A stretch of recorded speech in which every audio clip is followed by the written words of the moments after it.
Welcome everybody to the Real Estate Sales Summit. Oh, I'm excited about this one. I have known this next guest for, oh my gosh, has it been 6-7 years now? I think so. It's been a daggum long time, but then we lost touch over the past year, or past few years, and luckily he has agreed to share his extensive knowledge, wisdom, and background with us today. So I am extremely happy to have Jay Kinder with us today. So welcome, Jay. What's up, Rob, and all of our guests that are watching today? Absolutely, absolutely. Hey, let's do this. Before we get into some of the questions and your super secrets to success, give us a little bit of your background, where you came from, and how you got into real estate. Yeah, so, like most people, I didn't grow up wanting to be a real estate agent. My dad was actually owned a brokerage, and at 19, so like 23 years now, I got into real estate. And at the time I was mowing yards. So, that translates really well to selling real estate, obviously.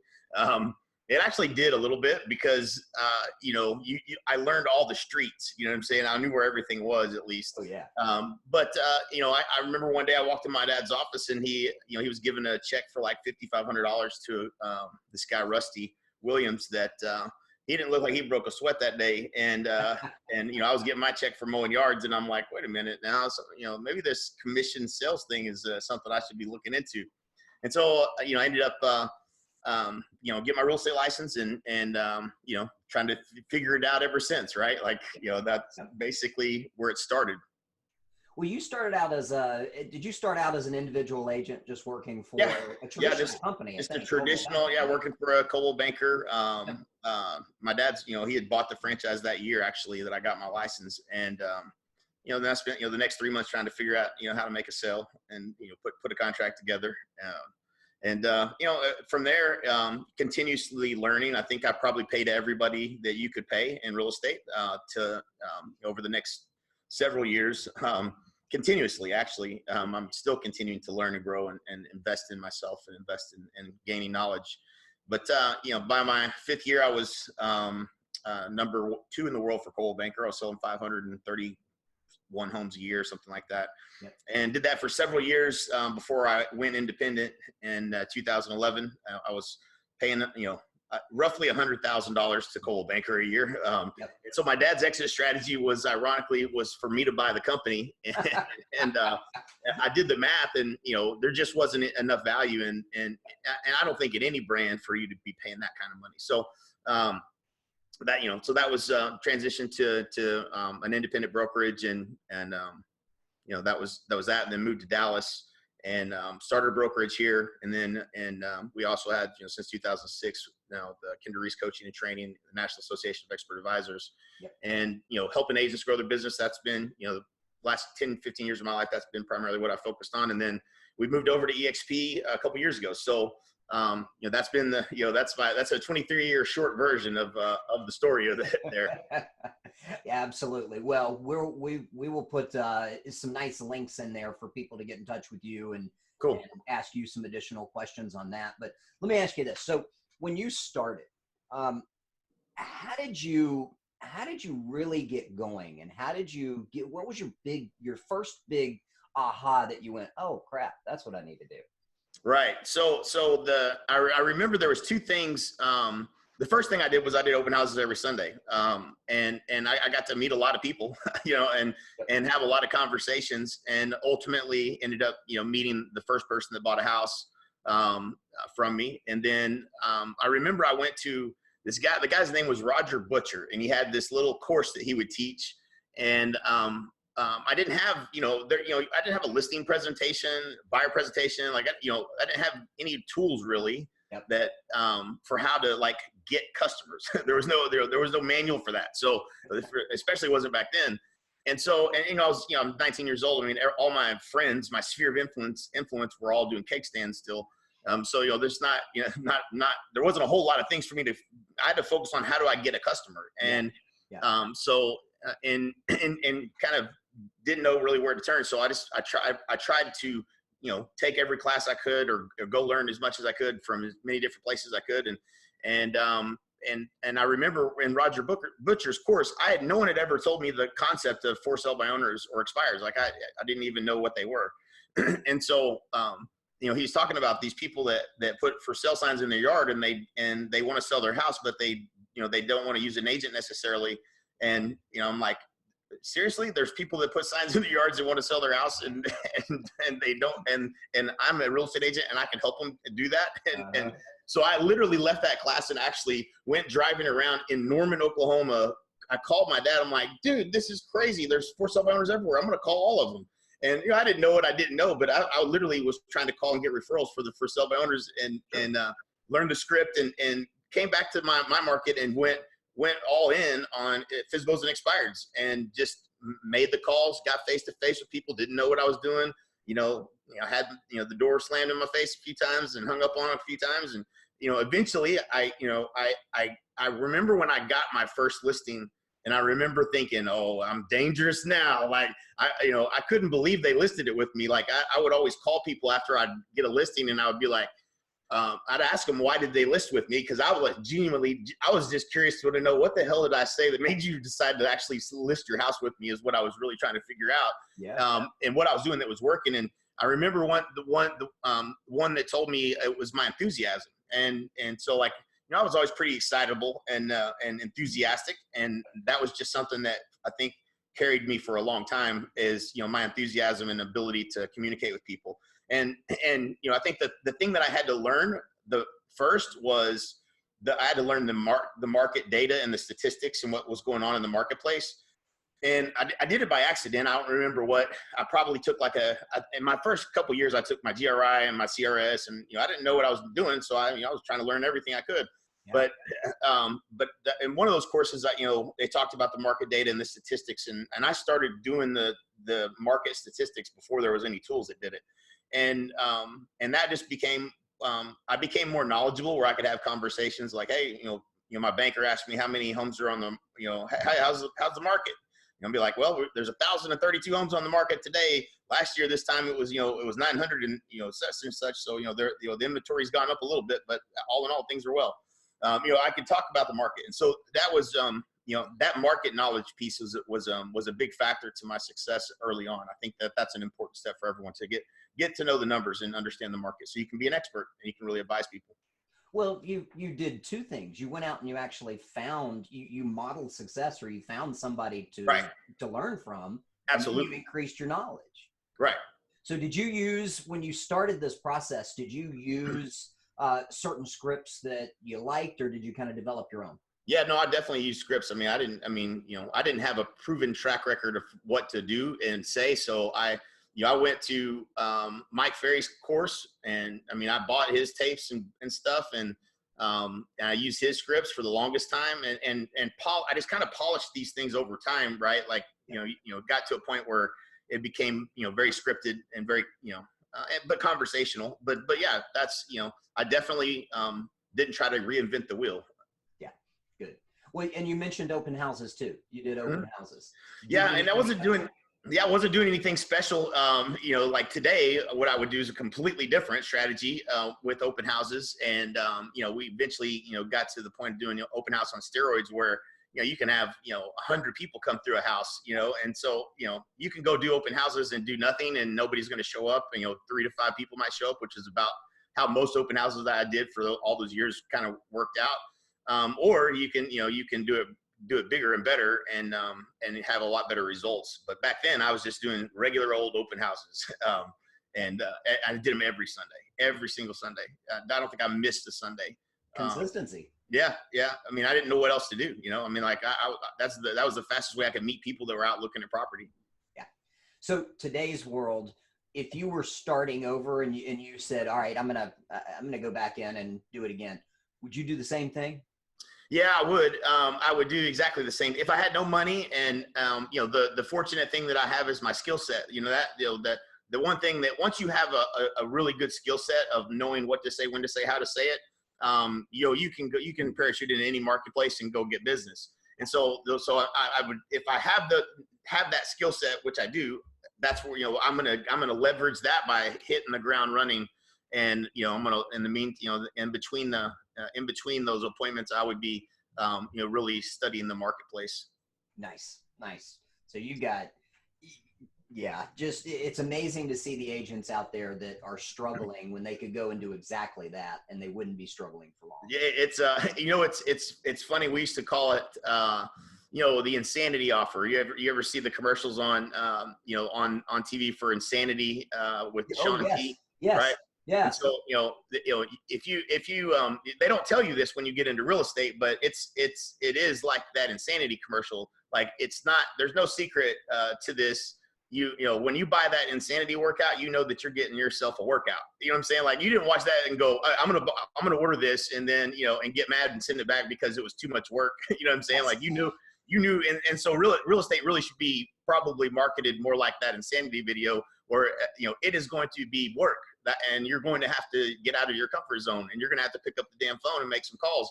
And, there ain't no other way around it. I've never seen anybody I've seen a lot of people become successful, but I ain't never seen anybody do it without making calls. Yeah. And so, you can hope that you're going to have enough business from referrals and sphere of influence. And if you have a lot of connections and know a lot of people, yeah, you could probably get by, but that's all you'll do is get by. You'll never be, truly successful, and build a big business. Yeah.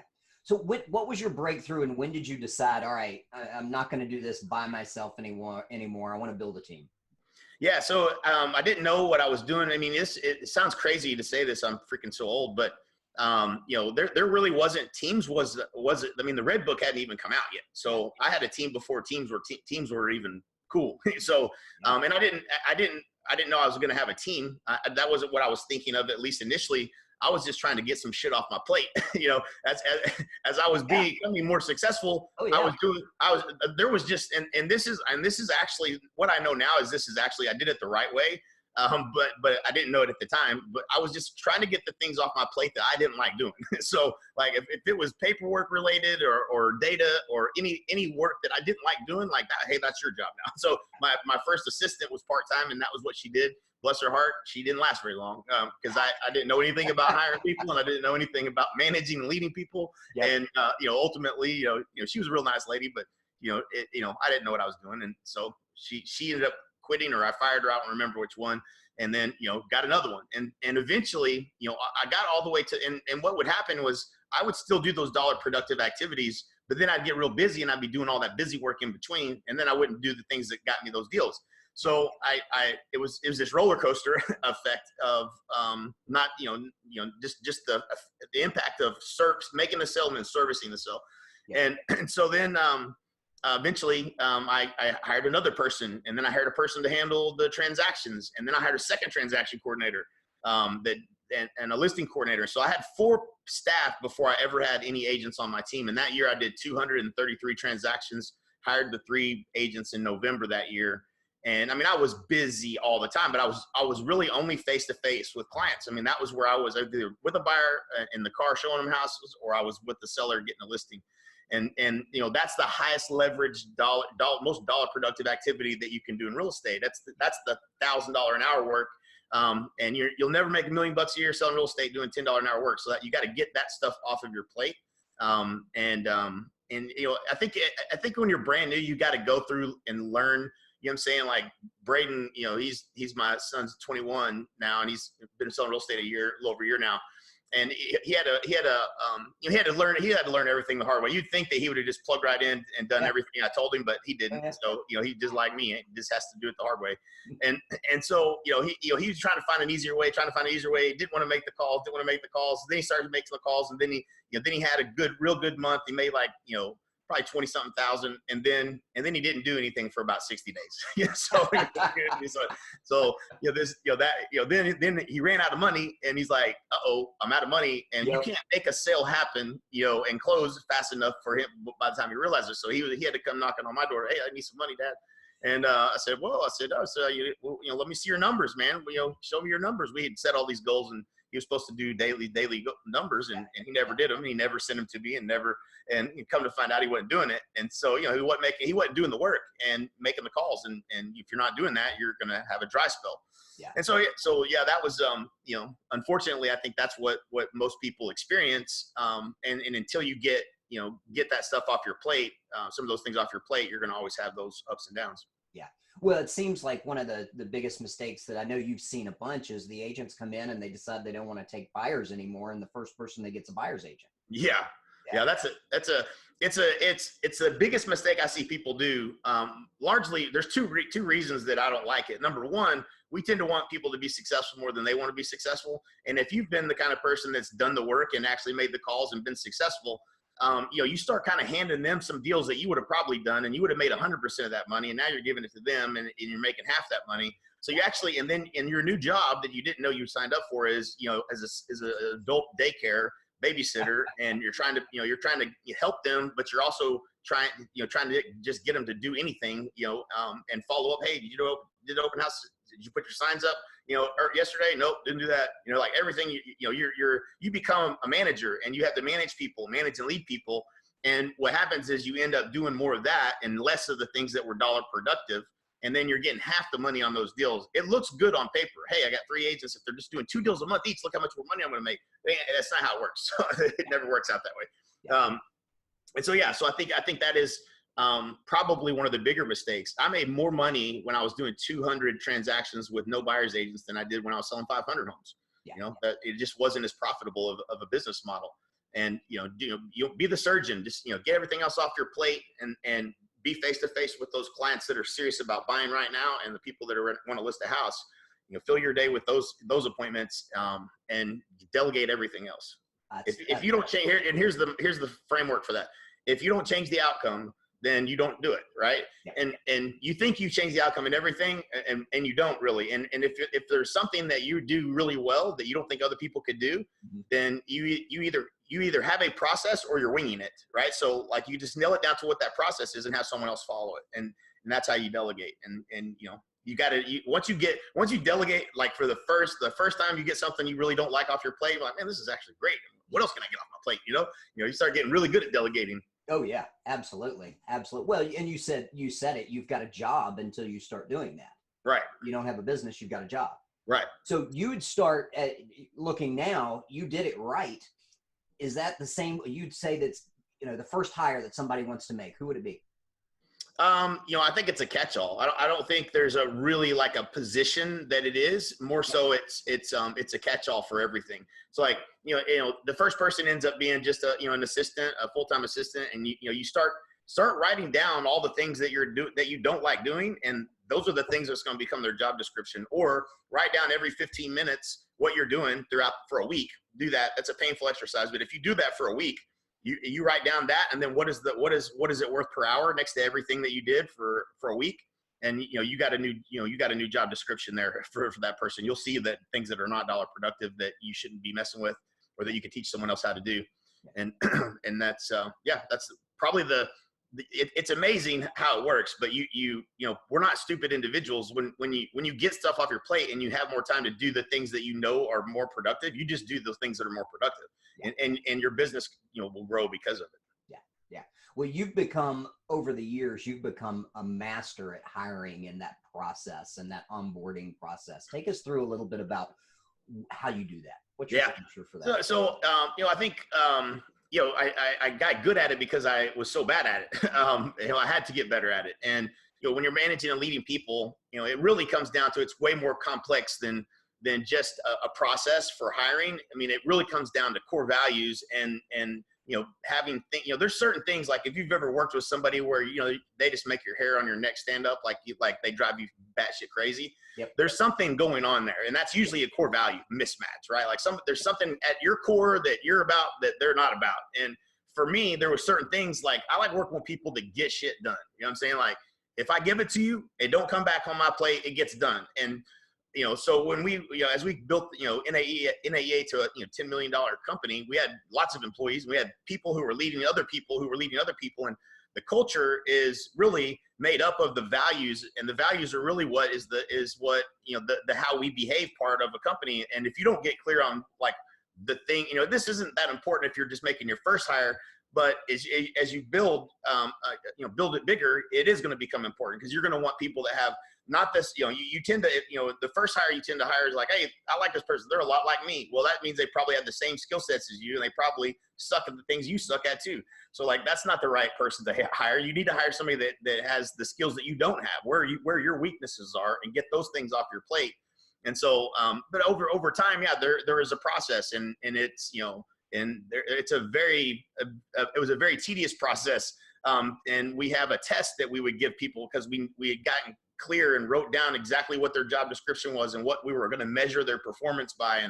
And to know, and this thing about this, like most people, when you make your first hire, you're like, we don't sometimes, I don't know when you had this aha, but my calendar, when I finally started putting my calendar in place, like really truly owning my day and owning my time and getting clear on my priorities and baking that into my day. Like I fought that for the longest time, but imagine trying to hire somebody and you don't even have you don't even manage your day and your own priorities and what you have to do. And then you're going to hire someone else and then they're going to be just like you. They're going to have no clarity on what the hell they're doing and what their priorities are and what they're supposed to do every day.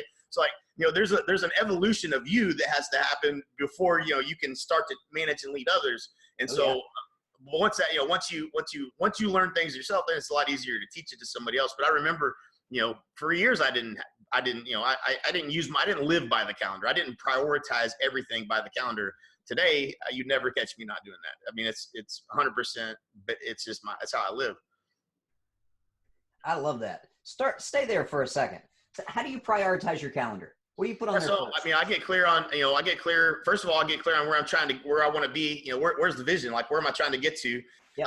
And then, reverse engineer that into a 5-year plan, a 3-year plan, a 1-year plan. And then, I'm working on what's this month, right? It's December. What are my priorities list? And from a business perspective and from a personal perspective, like what are all the things that are prioritized that are going to help me get to my goals. And then, every day, and I used to write down, I used to have a list. And on it, I would have everything that needed to happen. Like, man, you need to get a price reduction on this one house, and you need to do this thing, you need to do that thing, whatever. And all these things. And I started writing down how much it was worth if I got them done. And that helped me a lot because I was like, wait a minute. So if this is a flip, and if I get that deal done with Rusty, me and him are going to flip that. So I'll sell that one twice. I mean, this was worth 20 grand if I do this today, if I get this deal done. Right. And so you're looking at all your stuff and you're like, I know what I'm doing first today. I'm doing the things that are going to make me the most money. And so, that helped me get clear on like just what were priorities and what were not priorities. Love that. Absolutely. Like, how much is it worth to do this? That's a great. Yeah, that's a little tip that makes it easier to do the hard things too, because a lot of the shit you don't want to do is just because it's harder. But when you see, okay, well, this is worth 30 G's if I get this price reduction, you know what I'm saying? This house gets sold. It's not, I never had $30,000 commissions. I'm from Oklahoma. So it'd be like $3,000 or $5,000 maybe. That's right. Yeah. That's still though, even in Norman, Oklahoma, you put $5,000 behind a task or something you need to get done. You're going, right. That's high dollar value work. Absolutely. If you're not clear on what's high value work, that exercise it will help you get more clear. Do you go through your calendar and actually put family time and blocks and vacations and things like that? 100%. Yep. Before the year begins, I put all the things that I want to do in my calendar. So I control my calendar. I control my life, not anybody else. So I put those things in the calendar first, and then kind of get clear on what things we want to do as a family and all that. And then I come back and I put, events and things that I want to attend, knowledge and things of that nature. I put those in there. And then, then it's daily management of, what's the priority? What's the biggest problem that's in front of me that if I solved, it would make everything else easier. And, I reverse engineer my day based around what problems I'm going to be trying to solve and what things I'm working on. Nice. So when you get into, when you started and said, all right, I want to build, what made you start in AEA? Why'd you get into the coaching? Yeah. Well, because I was so pissed off. I was miserable when I was selling 500 homes a year. And I was an angry elf. Let me tell you, I was not happy. And I tried to step out of my business, and I think you probably know the story. I tried to step out of my business twice out of production, and I got thrown back in. We affectionately call that the dick slap. When you step out of your real estate business and out of production, and you think that you're done and you'll never have to do that shit again. And you have a life that you can go live now, and it's not tied to every appointment that you have to go on and everything else. And so I had to jump back in my business twice because it wasn't sustainable. I had to do deals or it wasn't profitable. And so I became very angry and I started looking at, different people that were outside of the real estate industry, because I paid everybody in the real estate industry. Yep. And so, Dan Kennedy and Jay Abraham and people like that.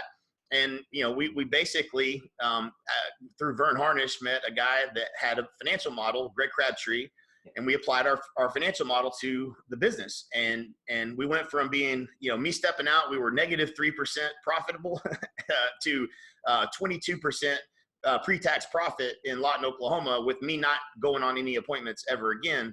And so we had a profitable business. It was actually a business that I didn't have to work in. In fact, I wasn't even in leadership. That was John. John was the leader of that business unit.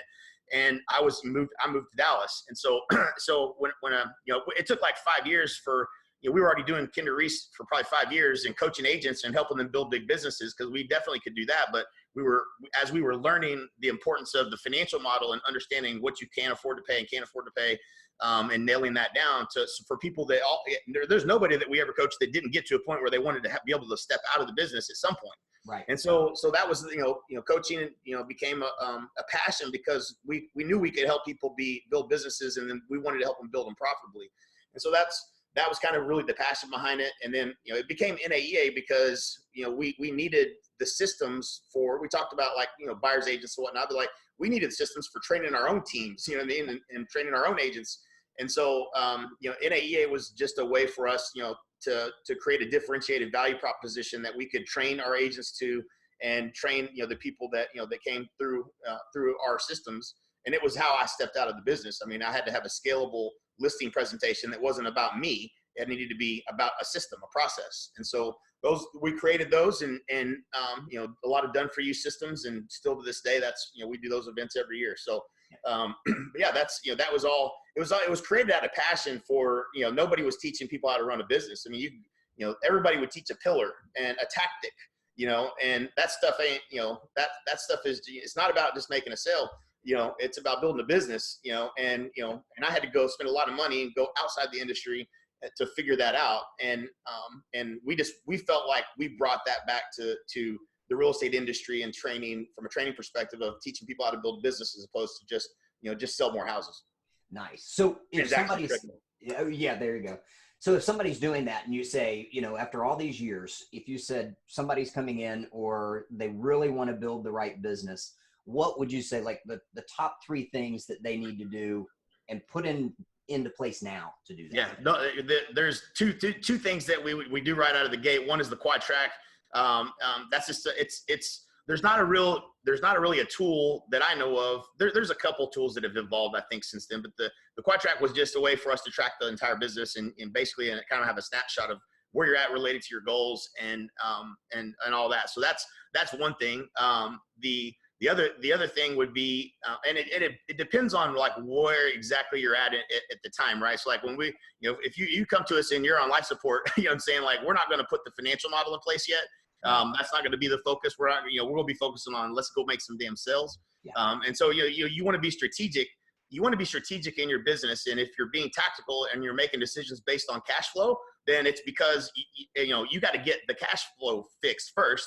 And then you can be strategic. You can work on the things to build the business strategically, meaning the right things in the right order. Or when the house is on fire, you got to go put the fire out, right? So like we're gonna make sure your core capital is the number one thing we're gonna make sure is in place. How much cash do you have set aside? Can you afford to? If you didn't sell another house, how many months could you survive? And if the number's not 2 or 3, then we're gonna build your core capital up to 2 or 3 months worth of capital that you could, if you didn't sell another house, then you'd be fine. Then that takes the pressure off and allows you to start thinking more strategic and working on the bigger picture of attracting business as opposed to chasing business. And that's the place that we would start. Yeah. Interesting. So you're first looking at cash flow. which is what any agent should be doing at this point. That's what they're, whether they say it or not, that's what they're thinking about. You know, when you don't know, think about it. When you don't know where your next deal's coming from, if you can't tell me where your next deals are coming from, then you're in panic mode. You know, you're always looking for that next deal. You're not even trying to be strategic about it. You're just like, give me a tactic, give me something is there an ad I can run to go get a deal right now? And so until we get that, I got my cash stashed up here. I'm feeling pretty good now. Now I can go do those things I want to do, right? And do them and execute on them. That's right. Well, and you're tracking everything. Right. Regardless of what level, you are tracking everything 100%. That comes in and goes out. Yeah, you can't. It's a business, right? You know what I'm saying? It's like people get into real estate and they don't have they don't have the technology or the marketing system to go generate business. It's like, if you bought a McDonald's franchise and say, hey, we're gonna open this McDonald's, but we're not gonna put in the drive-through because we don't really have the money for that right now. So is that cool? They're gonna say, hell no, you're not gonna put in a McDonald's without a drive-through. That's the business model, right? Like, you got to have that. And so I think if more agents looked at the business like a business and treated it like a business, and then you would never not track the numbers. Right. And nobody, very few people I've seen become successful that don't. And sometimes, for me, I had to almost lose it all. You know what I'm saying? Like, I had to go through 07, 08, and literally I tell people I canceled my Netflix. Okay, if you think your shit got bad, that's how bad my shit got. I canceled $7.99 on my credit card. That's how bad it was. And so, like, when you're looking at everything and you say that's got to go, that's bad. You know what I'm saying? Like, and so going through that, I had no excuse. It's my business. I should know the numbers. And when you almost crash and burn and lose it all, you tend to have a different affection for the numbers. I'm a numbers guy. I didn't used to be, and he agrees. Yeah, they do. See, it's real because they're actually dogs barking back there. Right. It's usually my kids that come in and behind me, and jump. Hey, at least we know that they're protecting the house, right? Right. Awesome. So, all right. So, what do you think? With an agent that, let's take two different ones and two different scenarios. What do you think the biggest question right now that agents ask you? And how to grow their business and what should I think that most of the time, the question that I get asked is in one way, shape, or form is, how do I make a sale today? Yeah. Right. Like that's what they're trying to figure. They ain't trying to figure out how to make 25 sales over the next year. They're thinking very tactically, looking for that one idea that they can go do and make a sale. Right. The question that they should ask, to answer your question, is how do I set up a system of attraction that brings me a steady, reliable stream of ideal potential clients to me, asking for my advice or assistance as the trusted authority on real estate, or even better, who's predetermined to be my clients if I would take them, right? Like, that's the question that you should be asking me, because now you're talking about building a business that where you're the expert in the marketplace and people are coming to you. You're not chasing them. And that's, and that takes a little bit of time to implement, but that's being strategic, not being tactical. And so So give the 2-minute outline on how you do that. Yeah. So you have to have a differentiated value proposition. Number one, why should I do business with you above anybody else? And if you can't, if I asked you, hey, well, Rob, why should I list with you? Because I used to get this, right? Like my competitor in Lawton, Oklahoma was Pam and Barry. Pam and Barry were a Remax team in the top 10. And I never was even number one in my own damn market. I'm still pissed off about it. But they sold 750 homes when I was selling 500 homes. Wow. So like it was just every day I competed against them, and they would always cut their commission. And I did not cut my commission. I did not want to cut my commission, so I wouldn't. And I was stubborn.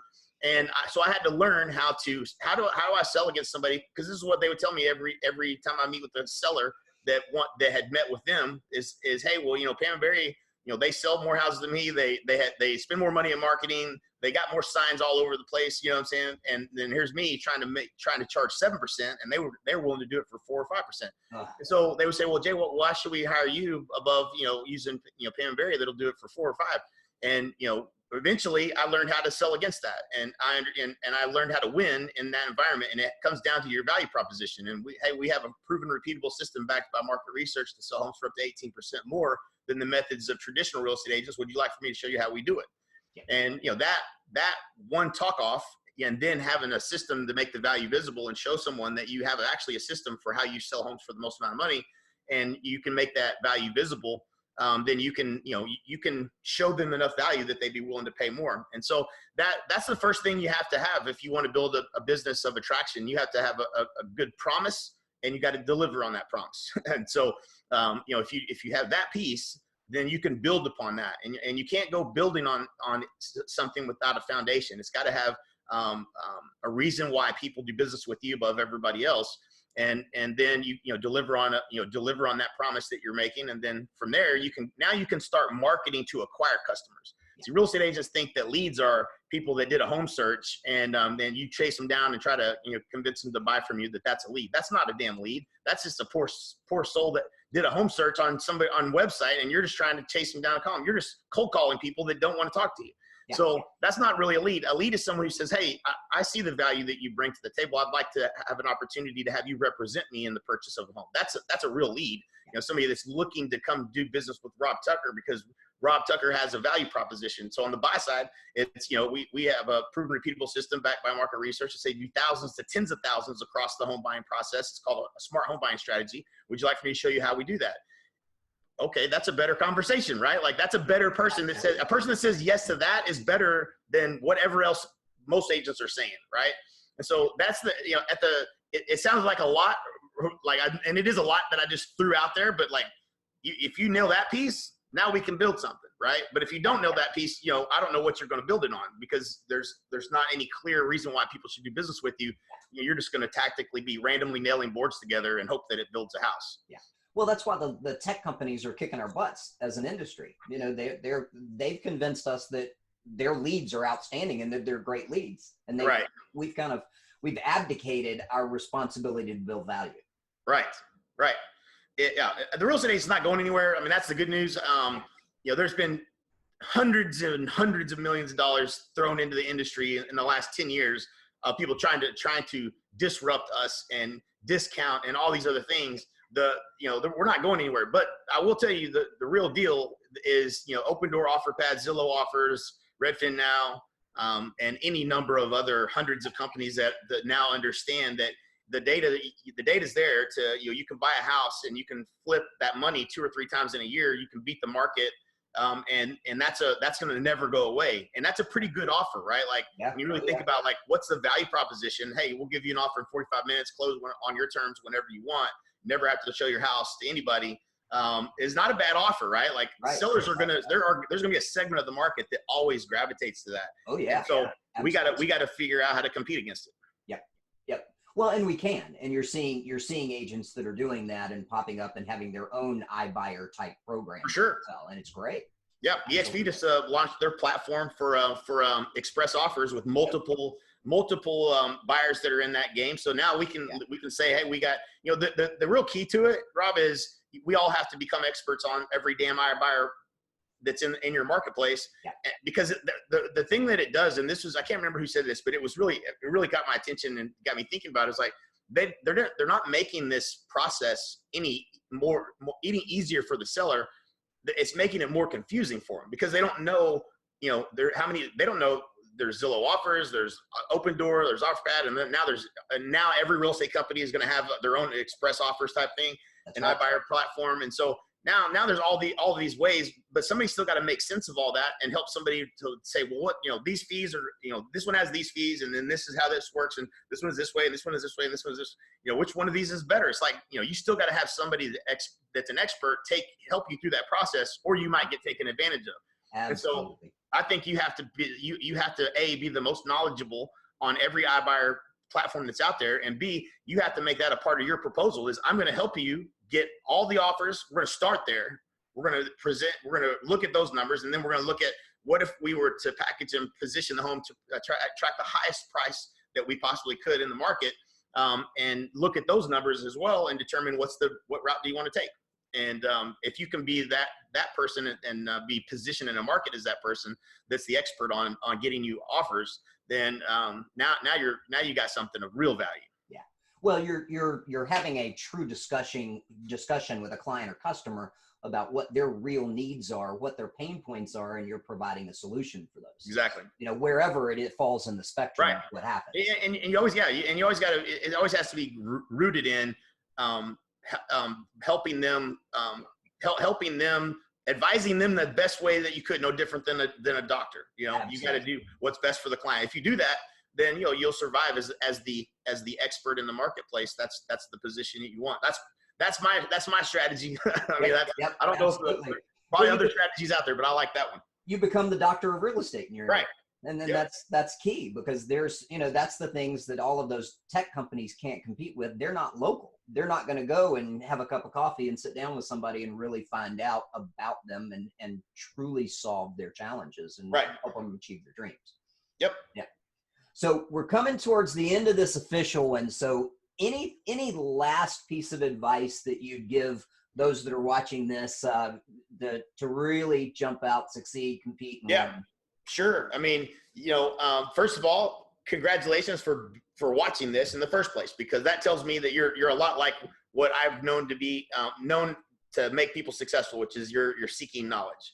And so, I think that's the number one thing. I think getting to events, even this is obviously, this is an event in and of itself, but getting out of your comfort zone and getting in the room with people that are at a level above where you're at, and learning from them and modeling success. You said it earlier, Rob. I mean, guess what? Good news is somebody's already done what you were trying to do. And you know what? If you could just do what they did and you probably get the same result.